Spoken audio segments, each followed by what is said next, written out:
Assalamualaikum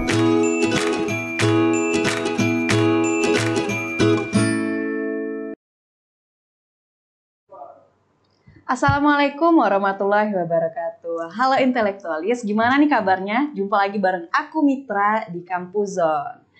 Nah, berhubung nih udah dalam suasana masih libur perkuliahan, gimana nih kabarnya intelektualis ataupun yang masih mencari-cari nih tempat kuliah. Nah, di episode kali ini kita kedatangan salah satu wakil rektor Universitas Dharma Andalas. Mungkin nih bisa jadi referensi untuk intelektualis di rumah untuk jadi tempat kuliah intelektualis. Oke, untuk itu langsung aja nih kita kenalan dulu sama Bapak Dr. M. Rizal SE MMQRP. Oke, halo, assalamualaikum Pak. Waalaikumsalam warahmatullahi wabarakatuh. Gimana kabarnya Pak? Alhamdulillah sehat. Alhamdulillah. Oke, Bang, mungkin boleh kita nih kenalan dulu sama intelektualis di rumah, nama, latar belakang, dan kesibukan Bapak saat ini. Assalamualaikum warahmatullahi wabarakatuh. Saya Wakil Rektor 2 Universitas Dharma Andalas. Sebelumnya saya menjadi dekan di Fakultas Ekonomi Universitas Dharma Andalas. Kesibukan ya selain dosen, saya juga ada kesibukan di Yayasan Rumah Sakit Islam. Jadi di Rumah Sakit Ibnu Sina, saya sebagai ketua pengawas di situ. Kita di Yayasan Rumah Sakit Islam ada 6 rumah sakit, Ibnu Sina Padang, Ibnu Sina Bukit Tinggi, Ibnu Sina Padang Panjang, kemudian Payakumbuh, Pasaman Barat, dan Pasaman. Pasaman berarti cukup banyak ya Pak. Berarti selain jadi rektor juga dosen, Bapak sekarang juga jadi ketua pengurus. Ketua pengawas. Oh, ketua pengawas, maaf. Oke, mungkin langsung aja nih Pak, kita langsung ngobrol-ngobrol tentang Universitas Dharma Andalas. Nah, mungkin biar intelektualis di rumah tahu nih tentang sejarah Universitas Dharma Andalas, mungkin bisa dijelaskan Pak gimana sih cerita awal dari pembentukan kampus ini? Iya. Jadi Universitas Dharma Andalas ini awalnya bernama Sekolah Tinggi Ilmu Ekonomi Dharma Andalas atau STI Dharma Andalas dulunya. Dulu kuliahnya di kampus Jalan Perintis Kemerdekaan 77 Padang. Kalau waktu itu dikenal dengan Fekon Jati. Fekon Jati itu adalah tempat kuliahnya Fakultas Ekonomi UNAN. Jadi kampus kita ini yang didirikan oleh alumni Universitas Andalas. Jadi ada sejarah kita dengan Universitas Dharma Andalas dan ada kaitan.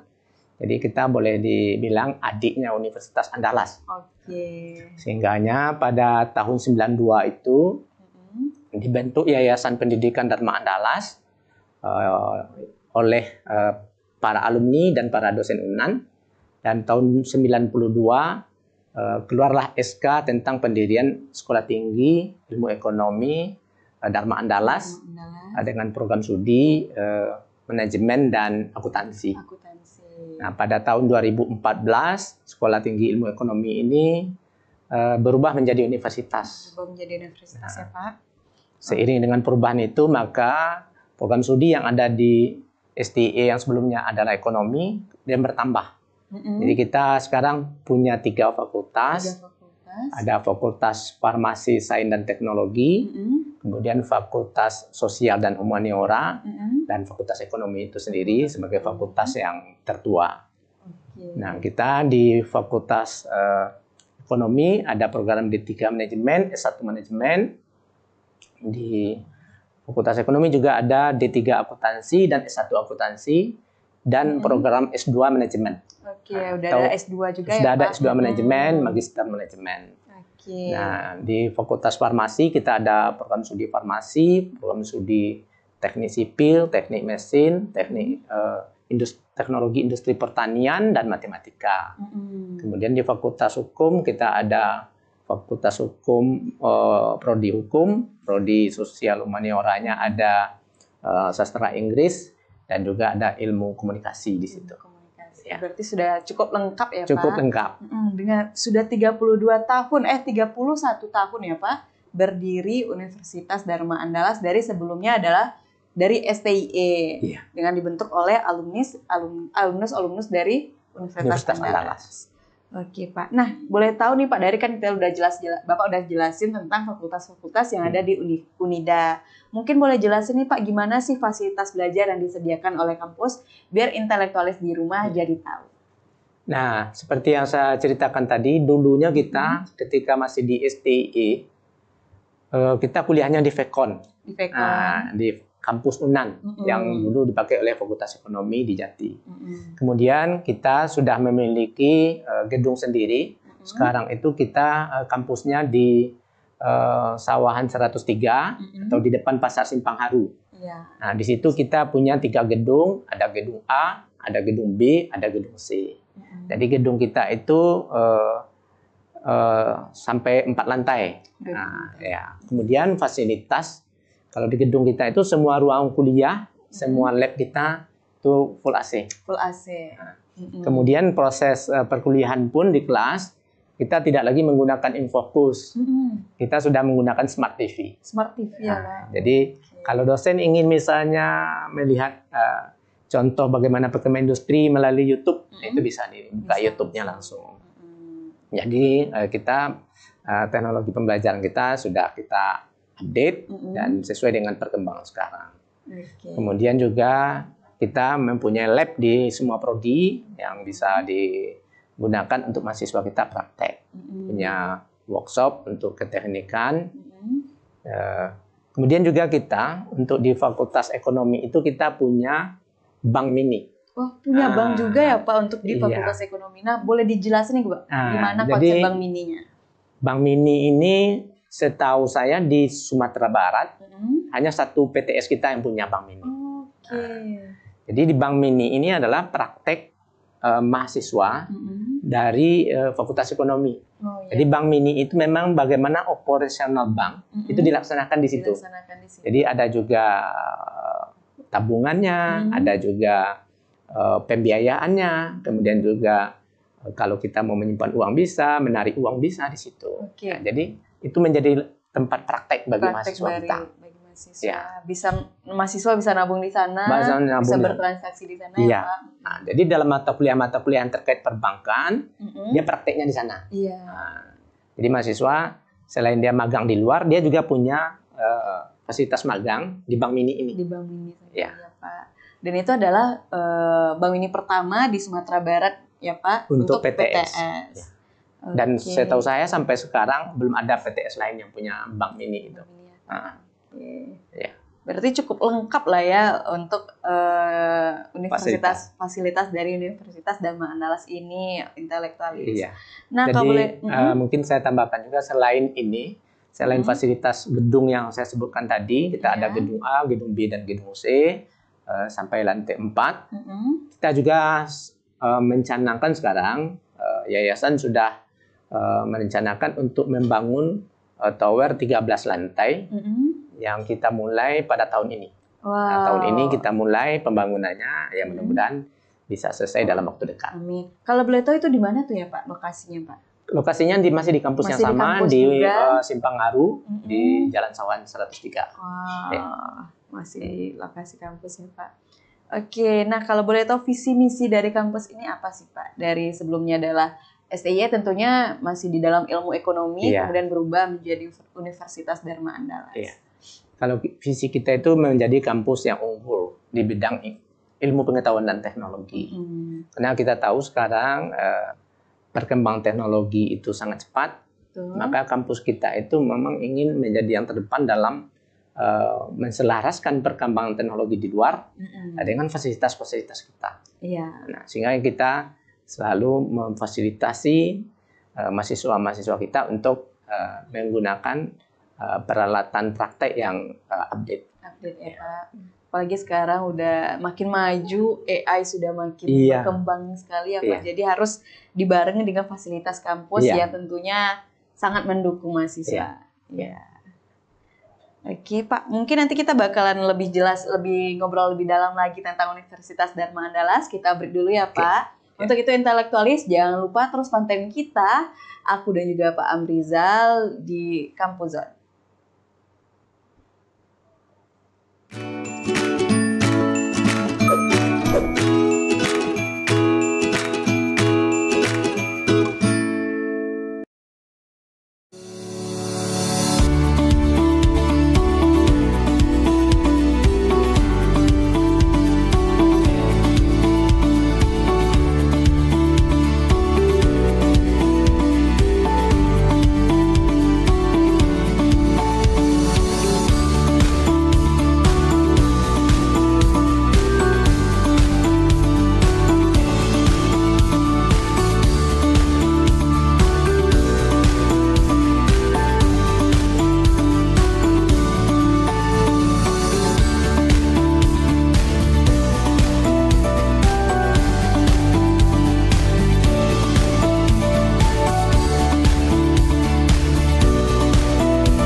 Hai intelektualis, balik lagi bareng aku Mitra dan juga Wakil Rektor 2 Universitas Dharma Andalas.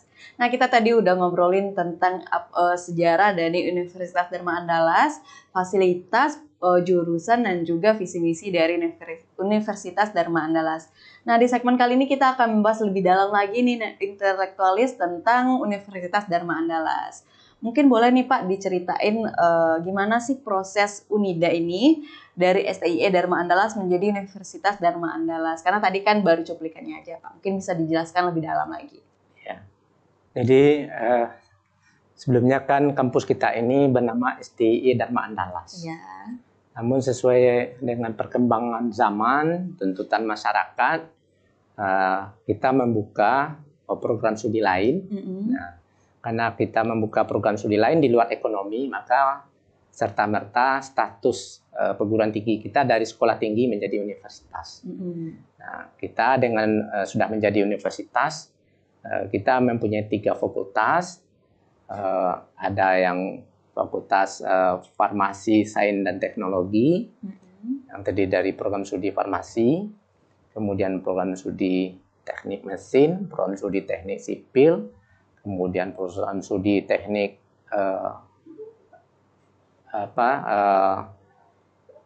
teknologi industri pertanian, kemudian juga program studi matematika, kemudian program studi sistem informasi.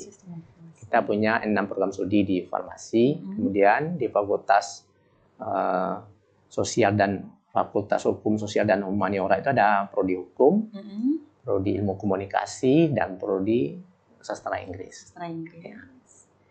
Oke, berarti sudah cukup banyak ya Pak. Ya. Nah mungkin apa nih Pak perbedaan yang signifikan setelah berubah jadi universitas dari STIE sebelumnya? Ya, perubahan pertama dari sisi kelembagaan otomatis berubah. Kemudian juga karena ada perubahan di kelembagaan, ada perubahan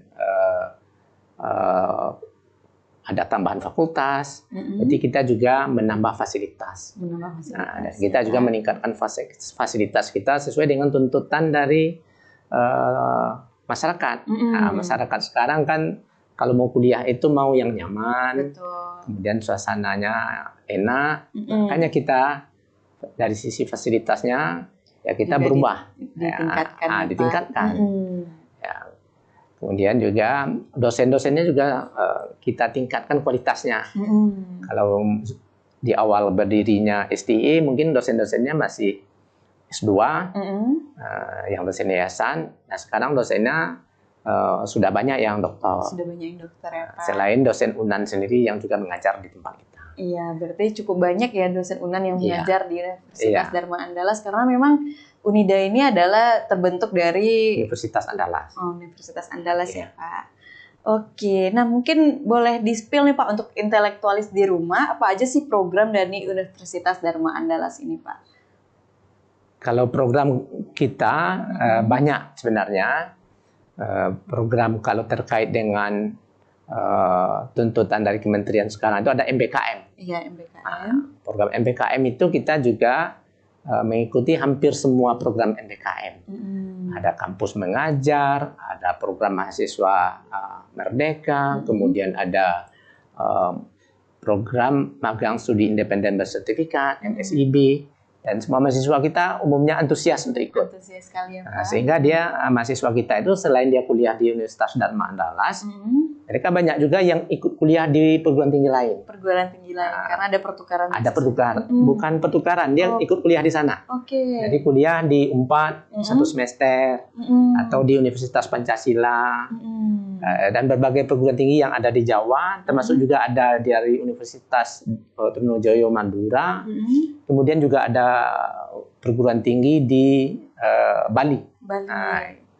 Jadi kalau program MBKM ini mahasiswanya kan harus memilih perguruan tingginya di luar Sumatera. Di luar Sumatera. Jadi umumnya mereka tersebar di berbagai perguruan tinggi yang ada di Pulau Jawa dan Bali. Sehingga nanti mata kuliah yang diambil di sana, ketika dia selesai 1 semester di situ, dia kembali lagi ke Universitas Dharma Andalas dan mata kuliahnya itu kita akui. Termasuk juga misalnya ketika dia program ikut MSIB, dia magang di perusahaan-perusahaan yang sudah ditunjuk, yang merupakan sudah ditentukan oleh kementerian. Nanti selesai magang ya, kita adopsi. Kemudian mata kuliah tertentu dia tidak perlu lagi kuliah. Tidak perlu lagi kuliah karena sudah magang. Karena sudah magang. Nah, mungkin ada ilmu-ilmu yang selama magang sudah dia peroleh, itu kita akui dan SKS-nya otomatis tidak perlu dia ambil lagi. Dan itu maksimumnya per semesternya 20 SKS kita akui. Wah, berarti cukup banyak ya program-program dari Universitas Dharma Andalas. Iya. Kemudian kita juga kerjasama dengan berbagai perguruan tinggi, baik dalam negeri maupun luar negeri. Nah, yang di luar negeri kita kerjasama dengan University Selangor di Malaysia, kemudian juga sekarang ini kita juga sedang menggarap kerjasama dengan UiTM. Di mana tuh Pak? UiTM itu di Sabah. Di Sabah, di Malaysia juga. Kemudian program kita di UiTM itu adalah student mobility. Jadi ada mahasiswa UTM nanti yang datang ke sini untuk kuliah, mungkin sekitar beberapa minggu. Dan kemudian mahasiswa kita juga magang ke sana nanti. Magang, ketika mahasiswa kita magang di sana, kuliah di sana, kemudian seluruh kebutuhannya di sana, akomodasi, konsumsi itu ditanggung oleh UiTM. Jadi dibiayai oleh UiTM. Mahasiswa cukup mungkin menyiapkan biaya tiketnya saja. Akomodasi, konsumsi selama di sana ditanggung oleh UiTM. Kemudian juga kita ada juga kerjasama dengan, sekarang ini lagi merancang MOU, sudah beberapa kali pembicaraan dengan UNISAM. UNISAM, apa tuh Pak? Universitas Muazzam Shah di Malaysia juga. Nah, salah satu program yang kita rencanakan itu dan sudah mendapat lampu hijau juga dari UNISAM itu adalah program double degree. Jadi ada program studi kita yang mereka juga punya sama-sama. Nanti kuliahnya beberapa semester di Dharma Andalas, kemudian dia mengambil juga mata kuliah yang kuliah juga di UNISAM beberapa semester. Nanti ketika tamat dia bisa mendapatkan 2 gelar. 2 gelar sekaligus ya Pak. Wow. Berarti cukup banyak nih program-program dari UNIDA sendiri, dan ada sistem pertukaran pelajar keluar juga ya Pak, keluar negeri. Wow, ini untuk intelektualis di rumah harus daftar UNIDA nih ya Pak ya. Rugi banget nih kalau nggak daftar, karena memang jarang ya Pak untuk PTS yang memang mengadakan pertukaran pelajar sampai ke luar negeri, sampai ke Malaysia. Karena mungkin ada paling beberapa PTS khususnya di Sumatera Barat ya Pak. Oke. Nah, ngomong-ngomong nih Pak, kan nanti pasti intelektualis di rumah pasti pengen nih daftar. Untuk seleksi penerimaan mahasiswa baru di kampus ini gimana nih Pak?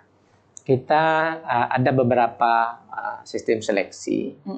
Yang pertama ada sistem seleksi melalui beasiswa KIPKA namanya. Jadi calon mahasiswa yang berminat, kemudian dengan syarat mempunyai kartu KIP, Kartu Indonesia Pintar, di mana yang pemegang Kartu Indonesia Pintar ini biasanya orang dari ekonomi yang tidak mampu. Nah, mereka yang mendaftar ini kita lakukan seleksi, kemudian nanti baru yang lolos seleksinya itu terutama tentang kemampuan ekonomi. Kalau dari sisi kemampuan ekonomi memang yang bersangkutan memang layak untuk diberi beasiswa KIPKA, maka kita berikan dia beasiswa KIPKA, di mana mereka tidak perlu lagi membayar SPP dan juga mendapatkan uang saku setiap bulan. Kemudian kita ada lagi beasiswa yayasan 50%. Nah, ini seleksinya tersendiri juga. Kemudian kita lihat dari rapor. Dari nilai rapor. Nah, nilai rapornya kita seleksi. Bagi rapornya yang memenuhi syarat untuk lolos di seleksi di bagian ini, maka mahasiswa ini nanti membayar SPP-nya cukup 50%, sampai 8 semester untuk S1, dan untuk D3 6 semester. Nah, jadi kita kemudian ada lagi seleksi rapor 25%. Dengan kriteria tertentu juga, mahasiswa ini calon mahasiswa memilih itu, lalu kita seleksi juga. Kalau berhak mendapatkan beasiswa ini, ada diskon 25%. Itu yang dari proses seleksi. Kemudian ada seleksi umum di luar yang tadi, kalau tidak memenuhi kriteria itu, maka calon mahasiswa di seleksi rapornya dinyatakan lulus, kemudian membayar penuh Membayar penuh. Nah, cuma kita di Universitas Dharma Andalas keunggulannya adalah kita tidak memungut lagi uang pengembangan institusi. Jadi ketika mahasiswa katakanlah di D3 manajemen, SPP-nya 3.250.000, yang dia bayar itu tidak ada lagi tambahan yang lain. Tidak ada tambahan. Tidak ada lagi uang pengembangan, uang jaket untuk mahasiswa baru, uang orientasi, tidak ada lagi. Berarti itu sudah full ya Pak? Sudah include semua.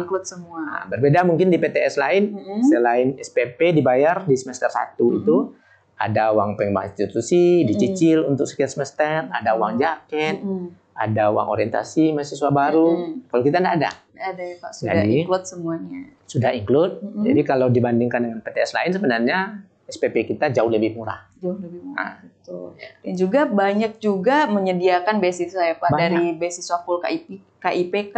Iya. Ada juga beasiswa 50% dan 25% dari Universitas Dharma Andalas. Iya.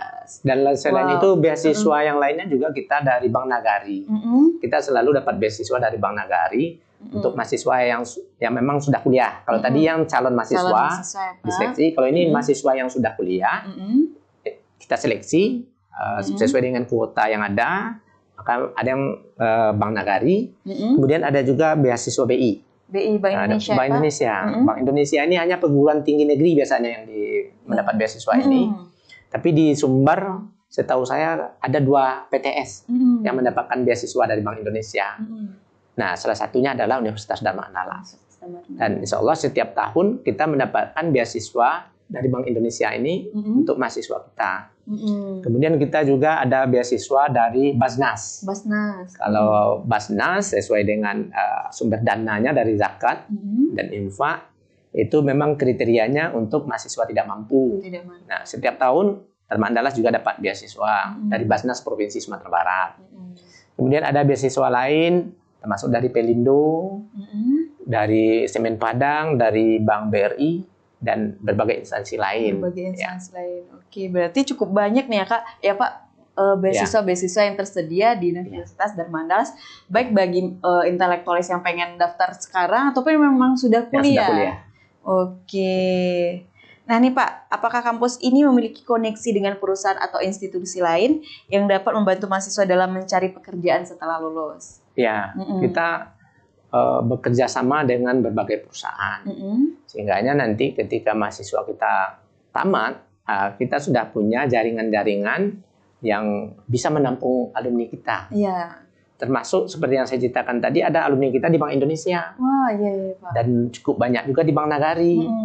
Dan berbagai perusahaan lain, baik yang ada di Kota Padang maupun di luar Kota Padang. Jadi itu menjadi mitra kita yang merupakan pengguna dari alumni kita di Sumatera Barat dan juga di luar Sumatera Barat.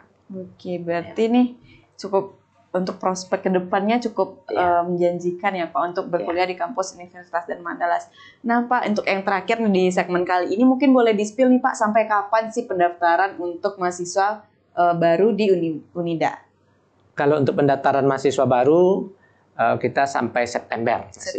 Ya, kita kuliah tanggal 25 September dan pendaftaran mahasiswa baru itu kita tutup tanggal 23 September. Ya. Nah, untuk persyaratannya Pak, apa aja? Kalau persyaratannya ya sama dengan perguruan tinggi lain ya. Ya, ada jasa, kemudian pendaftarnya bisa online. Bisa online ya, Pak. Dan bisa juga offline dengan datang ke kampus.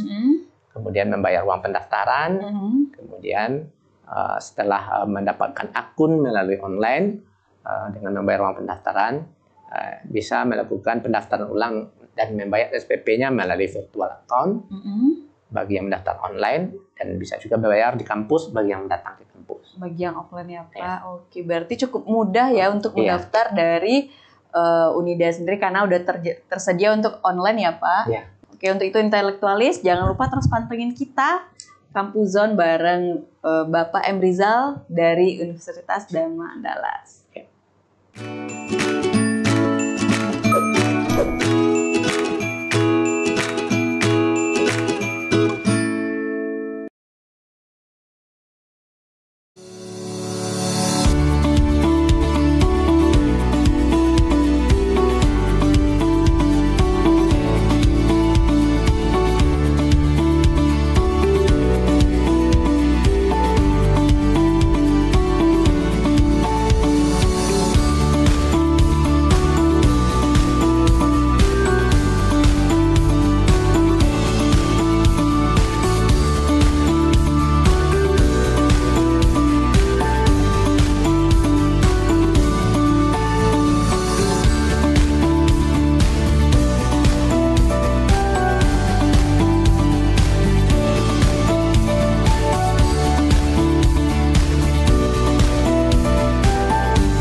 Hai intelektualis, balik lagi bareng aku Mitra di Kampus Zone. Nah, masih bareng Bapak M. Rizal dari Universitas Dharma Andalas. Oke, ini kita masih bahas seputar dunia perkampusan ya Pak. Nih gimana nih Pak, kampus ini Unida berkontribusi pada pengembangan keterampilan soft skill mahasiswa seperti kepemimpinan dan juga kerja sama tim. Ya. Jadi kalau kita di kampus kita punya organisasi kemahasiswaan, kita ada BEM untuk tingkat fakultas dan ada BEM untuk tingkat universitas. Kemudian juga ada HIMA untuk program studi. Nah, karena kita punya program studi vokasi, ada D3 manajemen dan D3 akuntansi, kita juga ada HIMA vokasinya. Ada HIMA vokasi juga ya Pak. Nah, setiap organisasi ini dia mengadakan berbagai kegiatan untuk mengasah soft skill mereka, untuk mengasah kerjasama tim mereka. Nah, kita dari kampus memfasilitasi kegiatan-kegiatan mereka, baik kegiatannya di dalam kampus maupun di luar kampus.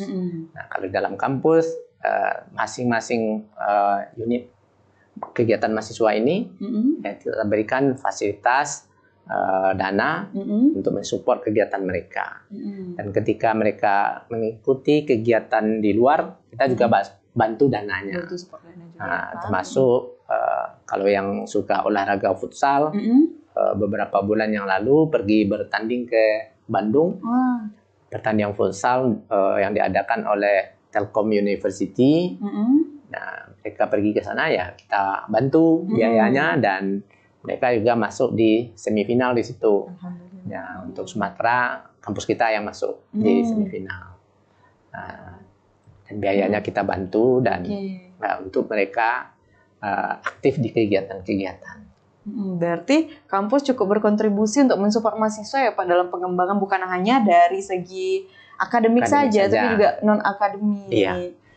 Ya, karena kita menyadari bahwa mahasiswa ini ketika terjun ke dunia masyarakat, dunia usaha, dunia kerja, tidak cukup hanya kemampuan akademik. Betul. Tapi soft skill-nya juga sangat menentukan. Bagaimana kemampuan mereka bekerja sama, bagaimana kemampuan mereka berkomunikasi.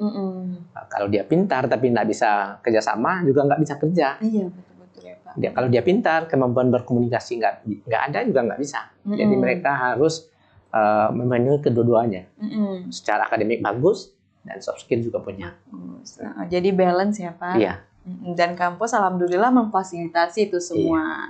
Kalau kita lihat pemimpin-pemimpin negeri ini sebenarnya orang yang lahir dari kampus tidak hanya berbekal akademik. Iya, betul sekali. Tapi mereka mempunyai kemampuan yang soft skill yang terasah semenjak dari kampus. Dia sebagai aktivis, lalu nanti dia menjadi pemimpin-pemimpin di tengah masyarakat. Iya. Nah, itulah harapan kita kepada mahasiswa kita ketika dia menjadi alumni, bekerja, dan terjun ke tengah masyarakat, dia menjadi pemimpin di tengah masyarakat. Di perusahaannya dia juga mempunyai kinerja yang bagus karena mempunyai kemampuan kerjasama tim, mempunyai soft skill, dan seterusnya. Oke, ini Pak, gimana sih pada penerimaan mahasiswa sekarang? Apakah ada peningkatan dari tahun ke tahun, Pak? Ya, kita karena program studi juga bertambah, maka mahasiswa kita juga bertambah. Ya. Nah, apalagi kita terus memberikan fasilitas-fasilitas yang memadai untuk kampus kita. Memberikan fasilitas ruangan yang bagus, fasilitas pembelajaran, dan juga kita mendatangkan dosen dari industri. Nah, karena sekarang ini kan kemampuan mahasiswa itu juga ditunjang oleh hadirnya industri di kampus. Oh iya. Jadi tidak hanya cukup dosen yang mengajar secara teori, secara akademik, tapi juga bagaimana pengalaman industri itu dibawa ke kampus.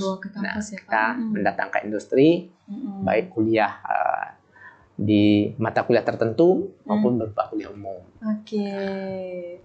Berarti sudah tentunya dari tahun ke tahun peningkatannya terus terjadi ya Pak. Oke nih Pak, ada pertanyaan selanjutnya. Gimana sih kehidupan sosial di kampus? Apakah ada kegiatan komunitas atau acara kampus yang populer untuk kampus Unida sendiri Pak? Ya, kegiatannya cukup banyak dan kita biasanya tidak mempatok apa kegiatannya. Oke. Jadi kita memberikan kebebasan ke mahasiswa untuk mengadakan kegiatan, tapi kita cukup mengarahkan saja. Mengarahkan ya Pak. Apa aja kegiatannya, kita lihat kalau memang bagus kita support. Nah, tapi silakan mereka yang mengatur sendiri. Iya. Nah, ada kegiatan olahraga silakan. Ada juga mereka mengadakan kegiatan mengadakan event tertentu. Dia mengadakan pameran, mengundang perusahaan-perusahaan untuk datang ke kampus untuk mempromosikan produk-produk mereka. Ya, kita fasilitasi. Nah, kita beri mahasiswa ini kesempatan untuk berkembang sesuai dengan bakat mereka dan minatnya. Oke, berarti itu tuh kegiatannya pasti ada, tapi itu tuh dipulangkan lagi kepada mahasiswanya ya Pak. Oke, ini untuk sistem penilaian nih Pak. Gimana sih sistem penilaian dan evaluasi akademik di kampus Unida? Ya, kalau di kampus Universitas Dharma Andalas, kita memang menjaga kualitas.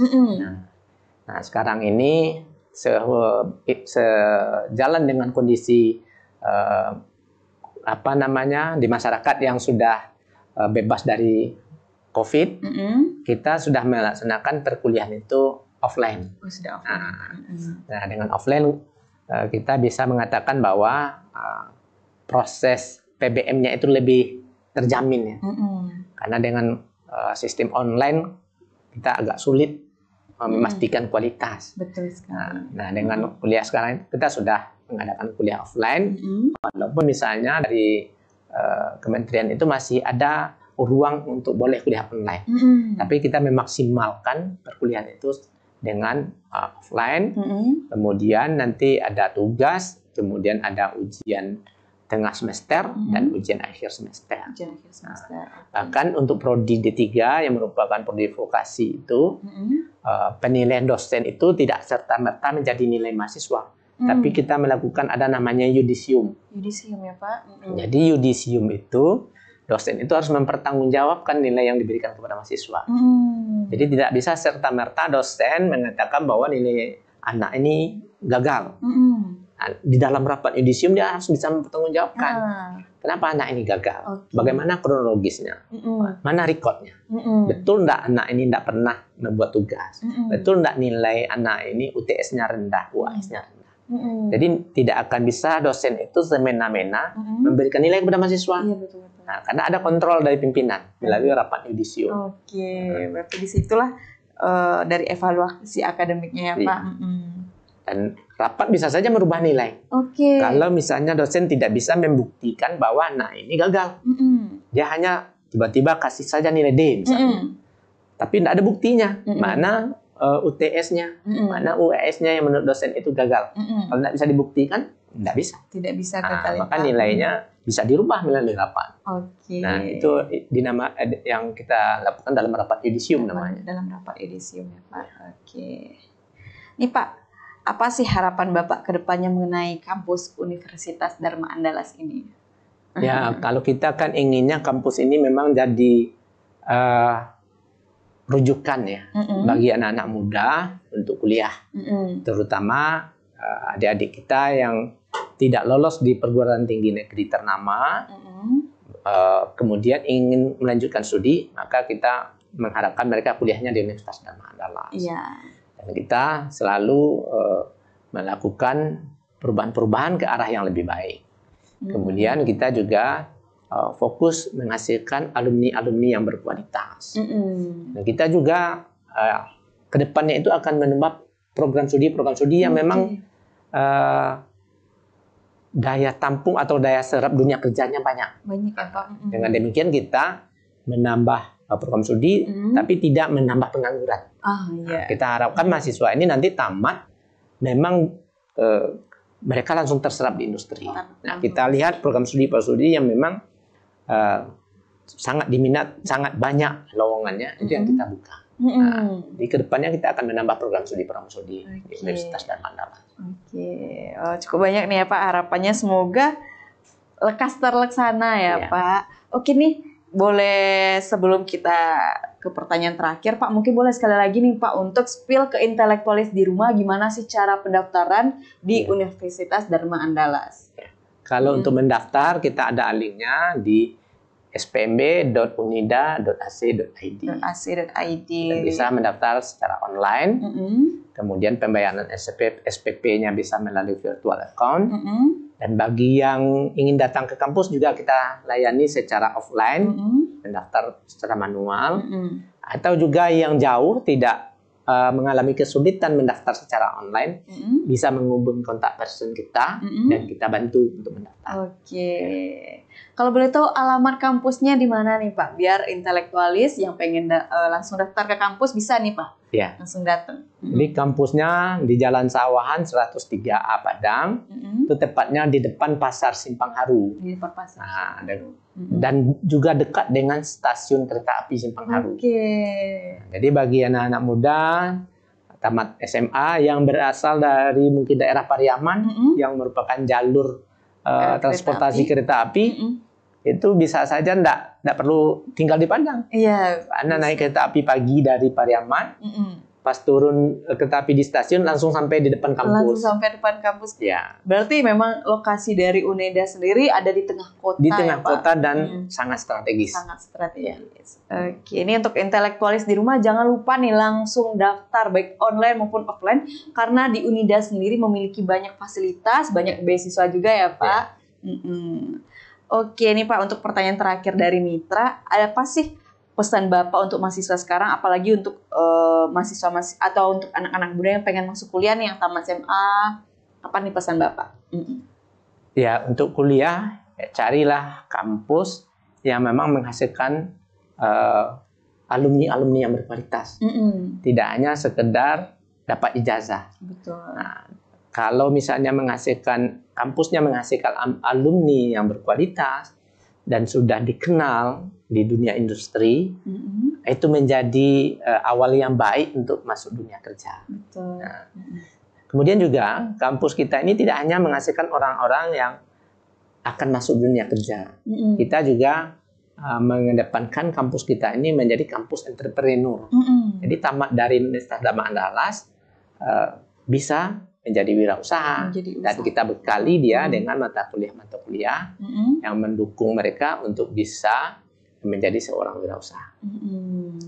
Oke, terima kasih nih Pak untuk pesan Bapak pada mahasiswa sekarang. Gak kerasa nih Pak, sudah cukup banyak kita ngobrol untuk episode kali ini. Terima kasih Pak M. Rizal sudah datang dari jauh-jauh nih. Sudah datang meluangkan waktunya untuk memberikan informasi seputar kampus Universitas Dharma Andalas kepada intelektualis di rumah. Terima kasih, semoga sukses selalu Pak. Terima kasih juga untuk intelektualis di rumah karena sudah pantengin kita di Kampus Zone, sudah dengerin cuap-cuapan. Untuk itu, aku Mitra pamit undur diri. Pak M. Rizal pamit undur diri. Terima kasih Bapak. Sampai jumpa di episode Kampus Zone, episode selanjutnya. Bye-bye.